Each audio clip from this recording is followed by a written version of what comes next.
Mayong adlaw katawhan sa Dios sa Archdiocese sa Osamis. Akong timbaya sa mga mag-uuma o mga mananagat. Ako pong timbaya sa mga kaparian, sa diocese sa Pagadian, o sa mga religious men and women dinhi sa duha ka sa mga local churches sa Osamis o sa Pagadian. Ako pong timbaya sa ato nga mga local officials. Ako pong timbaya sa ato nga mga mayores, sa ato nga mga gobernador sa Misamis Occidental, si Honorable Henry S. Waminal, ingon man usab sa ato nga mga street sweepers. Lipay kayo ako sa mao nga paghitabo nga daghan gyud kaayo ang nanglimpyo karon sa ato nga mga kadalanan.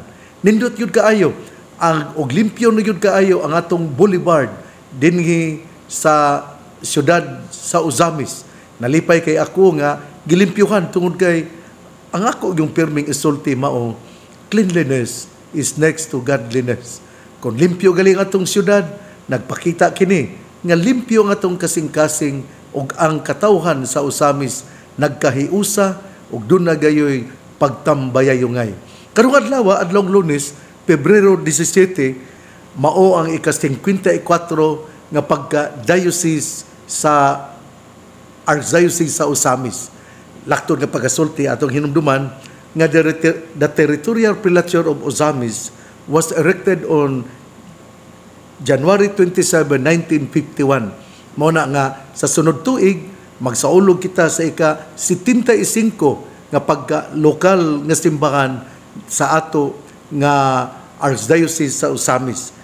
The territorial prelature of Osamis was erected on January 27, 1951 from the territory of the then Diocese of Cagayan de Oro.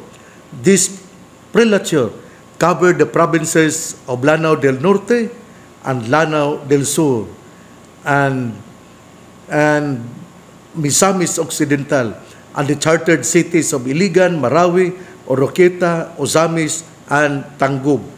On February 17, 1971, Pope Paul VI elevated the prelature of Osamis into a diocese covering only parishes within Misamis Occidental, with Bishop Jesus Barilla appointed as first bishop as a diocese. The new diocese became a suffragan of the Archdiocese of Zamboanga. On January 24, 1983, Osamis was elevated to an archdiocese with the dioceses of Dipolog, established in 1967, Iligan, established in 1971, Pagadian, established in 1971, and Prelature of Marawi, established in 1976 as its suffragan dioceses. Jesus Dosado was officially installed as its first archbishop on April 10, 1983. On October 4, 2016, Archbishop Jesus Dosado reached the mandatory resignation and Bishop Martin Sarmiento Humuad was appointed as the second Archbishop of the Archdiocese of Osamis. He took canonical position on November 30, 2016, and the Apostolic Nuncio, Archbishop Giuseppe Pinto, installed him as the second Archbishop of Osamis on November 30, 2016. Mauni nga karong adlaw as a diocese kita nagsaulog karon sa ika-54 nga katuig nga pagka-diocese. Karong pong sunod tuig, magsaulog kita sa ika-75 sa 2026, magsaulog kita sa ika-55 nga pagkahimugso isip local church.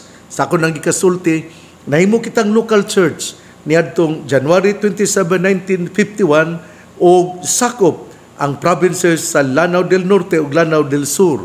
Sa February 17, 1971, nahimo kitang diocese o ang una nga obispo mao si Bishop Jesus Barilla. Ug sakop kita, supragan kita sa Archdiocese sa Zamboanga. ug sa January 24, 1983 nahimo kita nga archdiocese ug nasakop nato ang Dipolog, ang Pagadian, ang Iligan ug ang Marawi. Og si Archbishop Jesus Dosado mao ang natudlo nga una nga Archbishop sa Archdiocese sa Osamis. Og sa Oktubre 4, 2016 gidawat ang resignation ni Archbishop Jesus Dosado o ang gibutang sa maong posisyon mao ang inyong sulugoon si Archbishop Martin Sarmiento Humuad. Ako gi-install ni Archbishop Giuseppe Pinto ang nunsyo niya ng panahuna niadtong November 30, 2016. Mao kani ang lakbit nga saysay sa ato nga local church dinhi sa simbahan. Sa dili pa ko mopadayon, ako una nga belated birthday greetings ngadto ni Charles Humuad Dingkong ngadtong Pebrero 12. Belated po birthday greetings ngadto ni Mr. Kelo Torco nga taga Purok Mabini, Santa Clara, Lamitan City, Basilan nga gasaulog siyang adlaw natawhan ngadtong Pebrero 13. Og belated greetings sa anibersaryo sa DXDD sa ika-55 nga founding anniversary. Gasaulog gayud sila sa ang DXDD ngadtong Pebrero 15, 1970 mao man ang foundation o gasaulog sila sa anibersaryo sa Pebrero 15, 2025. Apan sanglit ang inyong sulugoon daghan magkaayo og commitments mao to nga gi-advance namo ang misa pasalamat niadtong Pebrero 14 kay adlaw man pud to sa kasing-kasing og ako nga gihatag ang ako nga pasalamat ngadto sa mga kawani, sa mga kaparian nga mitabang gayon aron mopadayon ang DXDD. Salamat po sa itong mga lay persons nga mi sponsor aron mopadayon ang pagsibya sa DXDD. Unya, yatong Pebrero 15 sa buntag mi adto ako Pebrero 15 mi adto ako sa St. Joseph sa San Lorenzo Ruiz Parish alang sa konfirmasyon alang sa mga estudyante sa Lasal o mi-celebrate sila si Father Timmy Ruben ug si Father Edward Tabada. O kato nahimo sa mga alas 9 sa buntag di na konfirmahan ang 95 ka mga estudyante. O niadtong pagkahapon usab sa Pebrero 15 adlawng Sabado mimo ako sa confirmation didto sa Birhen sa Calooy Parish, Pangabuan, Tangub City o gikonfirmahan ang 805 ka mga batanon o mapasalamaton kayo ako ni Father Tony Sagrado. Father Tony Sagrado, saludo ako sa imong pagserbisyo o ang imong pagserbisyo sa ako nang gikasulti ang pagpangalagan bauman ang timaan sa gugma. Imong gigugma ang simbahan ug tungod ni ana ikaw mialagad o mihimo kagayon sa imo nga trabaho ug dunay 805 ka mga batanon nga ato nga nakonfirmahan niadtong Pebrero 15, 2025 ug salamat usab sa mitabang sa maong konfirmasyon din sila akong gihatagan sa faculty. Sila si Monsignor Boy Naron Jr., Father Ondo Roma, Father Cody Sarinas ug si Father Tony Sagrado. Ug salamat usab di ay niadtong Pebrero 14 kay sa Pebrero 14 sa buntag mimisa ako misa pasalamat sa DXDD ug sa pagkahapon didto ako sa budget performance hearing sa Sacred Heart College of Calamba Incorporated, Calamba, Misamis Occidental ug mapasalamaton kay ako ni Dr. Ray Gumisad kay giatagan ako niya og isda. Pusa ngadto ni Dr. Ray Gumisad, salamat kaayo. kagahapon di ay Domingo, ordination anniversary, priestly ordination anniversary ni Father Michael Sinugbuhan. Ikalima na niya katuig sa pagkapari. Siya na ordinahan niya itong Pebrero 16, 2021.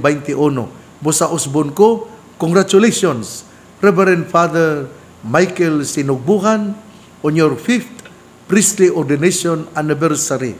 Hinaot nga ikaw magpadayon, padayon sa pagka-matinud-anon, padayon sa imong pagpang-alagad, padayon sa imong pagka-maampuon. Yato usab ni sato po di ay nga kining ugma di ay mausab ang advance birthday greetings ngadto ni Father Eladio Sibalios. Ang iyang edad ugma tangkod gayod nga 85. Busa ngadto ni Father Eladio Sibalios, advance happy birthday. Ang ato karong Ebanghelyo atong kutloon nining adlawng Lunes, Pebrero 17, atol sa ika-54 katuig nga pagkahimugso sa lokal nga simbahan sa Archdiocese sa Osamis niadtong Pebrero 17, 1971. Ang atong Ebanghelyo karon atong kutloon sumala sa Ebanghelyo ni San Marcos. May pipila ka mga Pariseo nga miabot og nakiglantugi kang Hesus. Buot nilang bikton si Hesus. Busa gihangyo nila siya sa pagpakita og ilhanan nga pinadala siya sa Dios. Nang hupawong lawom si Hesus og miingon, nganong nangita man og ilhanan gikan sa Dios ang mga tao nining panahuna, apan sultihan ko kamo nga walay ilhanan nga ipakita nining mga tawhana. Unya iyang gibiyaan sila og mibalik siya pagsakay sa sakayan og mitabok sa lanaw. Ebanghelyo sa atong Ginoo, daygon ikaw o Kristo. Mga igsuon, nindot yun kaayo ang atong Ebanghelyo karon. Atong hinumduman nga ang mga Pariseo miadto kang Hesus o nangayo sila o mga timaan, mga milagro nga siya pinadala sa Dios. Atong nadungog nga ang mga Pariseo gusto gyud nga mangitag ilhanan.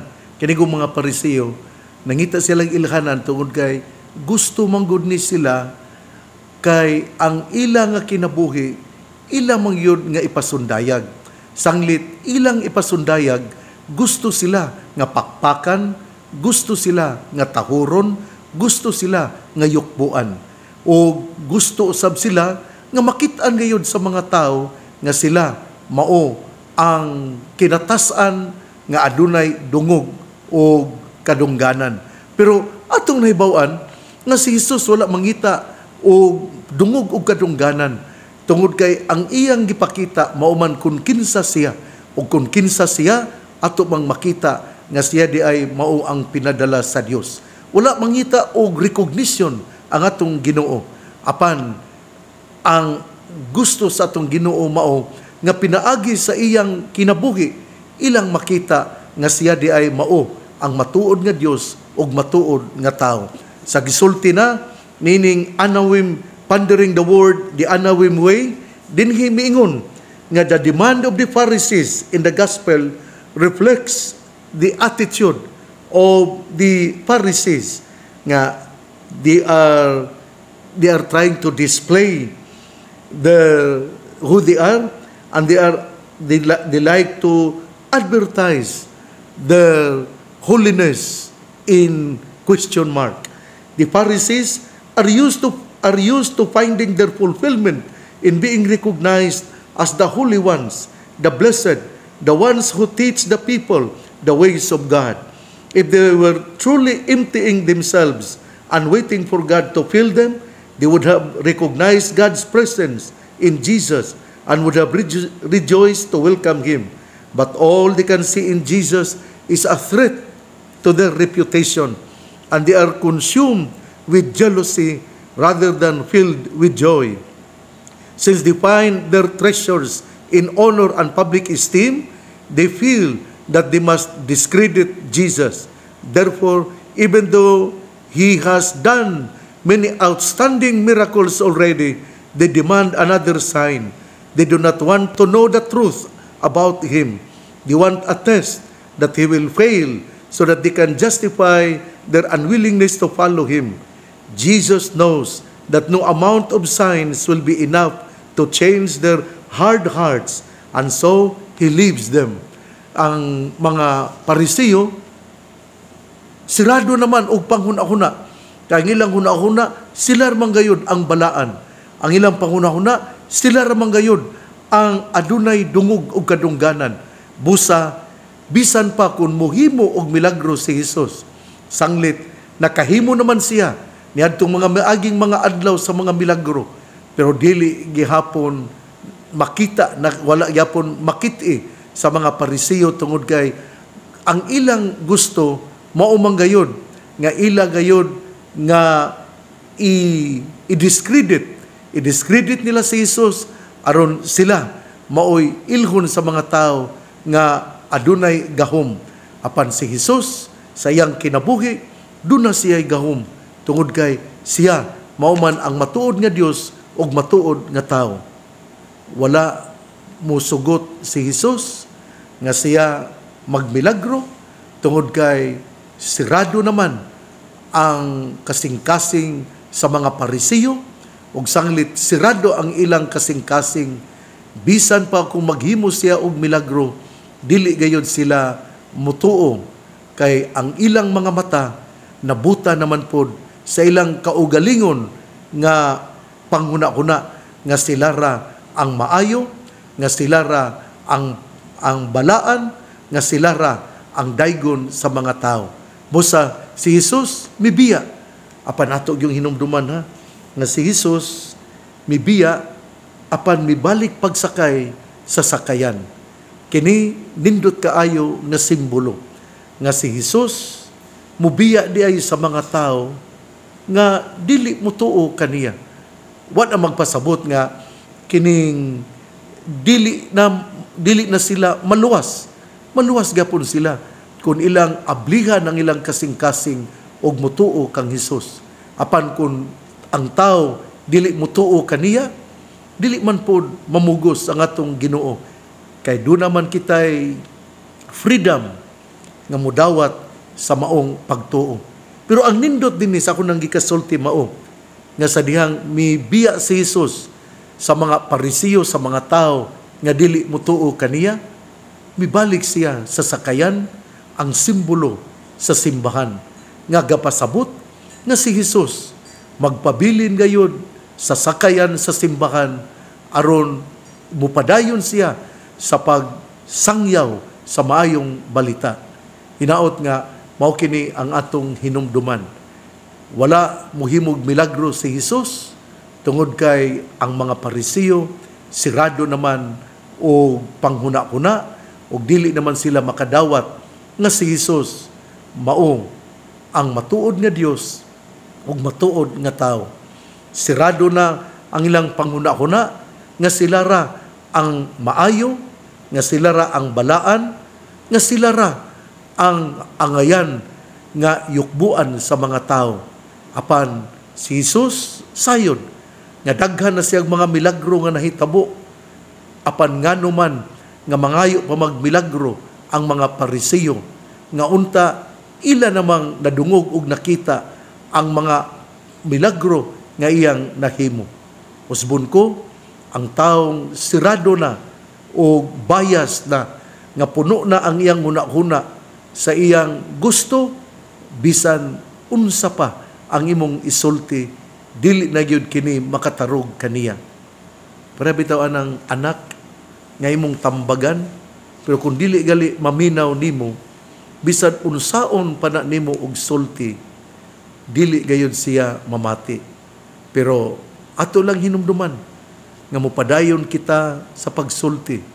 Doon na bitaw'y sanglitanan sa Latin nga gaingon gota cavat lapidem. Nga pasabot nga the constant dropping of water can break a stone.